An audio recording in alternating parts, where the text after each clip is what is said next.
Welcome to Prime Stories TV. Dare to watch our horror tales? The stories begin. रात के समय कान धक्के खाते वो रुक गई और उसमें से राघव नीचे उतरा और घड़ी देखी। उस वक्त रात के ठीक 9 बज रहे थे। फिर उसने कार का बोनट खोला और उसे ठीक करने की कोशिश करने लगा, लेकिन गाड़ी स्टार्ट नहीं हो रही थी। आरब ने मोबाइल से मदद मांगनी चाहिए और उसमें नेटवर्क का नामो निशान नहीं था। फिर उसने गाड़ी की पिछली सीट पर सोई हुई अपनी पत्नी सुहानी को आवाज दी। सुहानी, ओ सुहानी, उठो जल्दी से। हमें आज की रात किसी गेस्ट हाउस या होटल में बितानी होगी, क्योंकि गाड़ी खराब हो गई है और अब मैकेनिक के बिना ठीक नहीं होगी। नमस्कार दोस्तों, प्राइम स्टोरीज टीवी में आपका स्वागत है।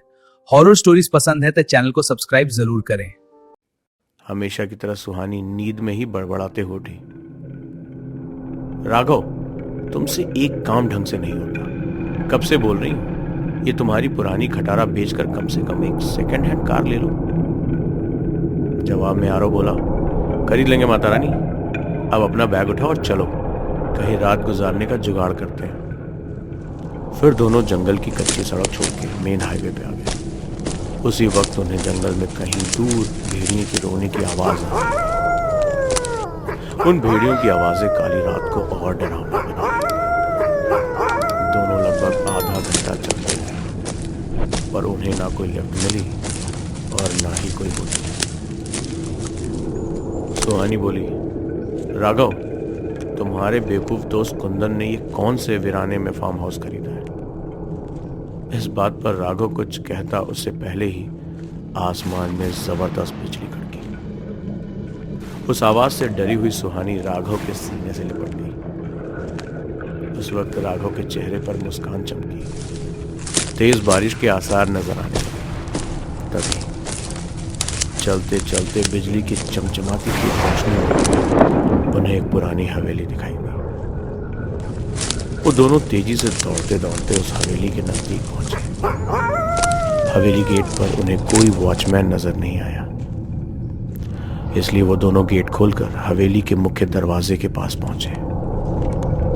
दरवाजे पर डोल बेल के नाम पर एक पुरानी रस्सी किसी सांप की तरह लटक रही थी। उस रस्सी को राघव ने 2-3 बार खींचा, लेकिन अंदर से किसी घंटी की आवाज नहीं आई। फिर सुहानी ने दरवाजे पर खटखटाने के लिए अपना हाथ आगे बढ़ाया ही उससे पहले अंदर से एक भारी आवाज आई, अंदर आ जाओ, दरवाजा खुला है। दोनों को ये बात बहुत अजीब लगी, क्योंकि अंदर से किसी भी घंटी की आवाज नहीं आई और ना ही उन दोनों ने कोई आवाज की थी। फिर वो दोनों दरवाजा खोलकर अंदर गए। दरवाजे के ठीक सामने झूले पर बैठकर एक आदमी शाही अंदाज में सिगार पी रहा था। उन्हें देखते ही राघव बोला, सर, हम यहाँ से कुछ ही किलोमीटर दूर हमारे दोस्त का फार्म हाउस देखने जा रहे थे, पर बीच रास्ते में हमारी कार खराब हो गई और मदद बुलाने के लिए मोबाइल में नेटवर्क भी नहीं है। क्या हम आपके फोन से कॉल कर सकते हैं? झूले पर बैठे उस आदमी के चेहरे पर कोई भाव नहीं था। उसने कहा, जरूर करिए, टेलीफोन ऊपर के आखिरी कमरे में है। राघव ने उन्हें पहले परिचय देना उचित समझा। उसने कहा, मेरा नाम राघव है और यह है मेरी पत्नी सुहानी। जवाब में आदमी बोला, मेरा नाम नाना साहब है, मैं इस हवेली का मालिक हूं। राघव और सुहानी हवेली की शान देख ही रहे थे कि उनकी नजर नाना साहब के पीछे वाली दीवार की सबसे बड़ी फोटो फ्रेम पर पड़ी, जो खाली थी और पूरे घर में तस्वीरें ही तस्वीरें थी। उन सब में एक बात समान थी कि किसी भी तस्वीर में कोई भी हंस नहीं रहा था। सभी तस्वीरें बिल्कुल ही भावहीन थी। फिर राघव और सुहानी दोनों ऊपरी मंजिल पर गए और आखिरी कमरे में जाकर लैंडलाइन से अपने दोस्त कुंदन को कॉल करने लगे। बहुत बार कोशिश करने पर भी फोन नहीं लग रहा था। तभी सुहानी की नजर उस दीवार पर पड़ी। वहां एक और फोटो फ्रेम टंगा था। उसमें कोई तस्वीर नहीं थी, सिर्फ खाली फ्रेम था। उन्हें बात थोड़ी अजीब लगी। दोनों नीचे गए और दादा ठाकुर से बोले, आपके लैंडलाइन से फोन नहीं लग रहा है। दादा ठाकुर बोले, यहाँ की फोन लाइन में हमेशा गड़बड़ी रहती है, दोबारा से ट्राई करो, या फिर चाहो तो आज की रात आप दोनों यहीं रुक सकते हो। सुहानी और आरव कमरे में जाकर फिर कॉल करने लगे, पर सब बेकार। आखिर में दोनों ने रात को वहीं रुकने का निर्णय लिया। बेड पे लेटते ही दोनों की आंख लग गई। रात के ठीक 1:30 बजे राघव की नींद अचानक से खुल गई और वो एक बार फिर से अपने दोस्त को फोन लगाने लगा, लेकिन उस वक्त फोन पूरी तरह डेड था। हाथ से फोन नीचे रखते हुए आरव की नजर दीवार पर गई और सामने का नजारा देखकर हड्डियां उड़ गईं,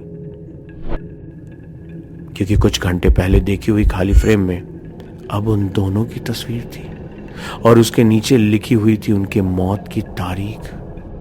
उसने सुहानी को उठाया और उसे तस्वीर दिखाई, बोली, यहाँ कुछ तो गड़बड़ है राघव, हमें अभी के अभी यहाँ से निकलना होगा। फिर दोनों ने वहां से सरपट दौड़ लगाई।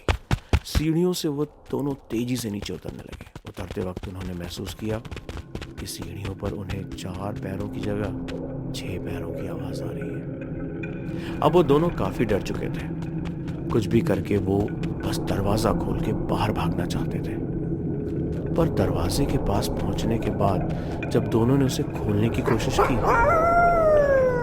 तो उनकी कोशिश नाकाम रही, क्योंकि दरवाजा किसी ने बाहर से बंद कर दिया था। अब वह दोनों उस भूतिया हवेली में कैद हो चुके हैं। राघव और सुहानी दरवाजा पीटते हुए मदद के लिए चिल्ला रहे थे। उसी वक्त बदकिस्मती से बिजली चली गई और मौत ने अंधेरे की चादर से चारों तरफ शमशान का सन्नाटा फैल गया। सुहानी अपने कांपते हाथों से मोबाइल टॉर्च चालू करने लगी। जैसे ही उसने टॉर्च चालू की, उसकी रोशनी सबसे पहले सामने वाली उस बड़ी सी फोटो फ्रेम पर पड़ी, जिस फ्रेम को आते वक्त दोनों ने खाली देखा। उस खाली फोटो फ्रेम में अब झूले पर बैठे दादा ठाकुर की तस्वीर शैतानी मुस्कुराहट दे रही थी और अगले ही पल दादा ठाकुर तस्वीर से धीरे धीरे गायब होने लगे और उसी के नीचे रखा हुआ झूला बिना हवा के ही झूलने लगा। उस भयानक मंजर को देखकर सुहानी और राघव बस बेसुध देखता ही रह गया। कुछ ही पलों में मोबाइल भी स्विच ऑफ हो गया। अब तक उजाले में सुहानी और राघव को वहां पर एक दूसरे के सांसों की आवाजें आ रही थी, पर अब अंधेरे में उन्हें और कई सारे लोगों के सांसों की आवाजें सुनाई देने लगी। एक एक करके सभी आवाजें नजदीक आ रही थी और कुछ ही पलों में दर्द भरी चीख के साथ उन दोनों की तस्वीर भी बाकी तस्वीरों के साथ हवेली की दीवार पर टंग गई और नाना साहब झूले पर बैठकर सिगार पीते हुए किसी और मेहमान का इंतजार करने लगे। नमस्कार दोस्तों, प्राइम स्टोरीज टीवी में आपका स्वागत है।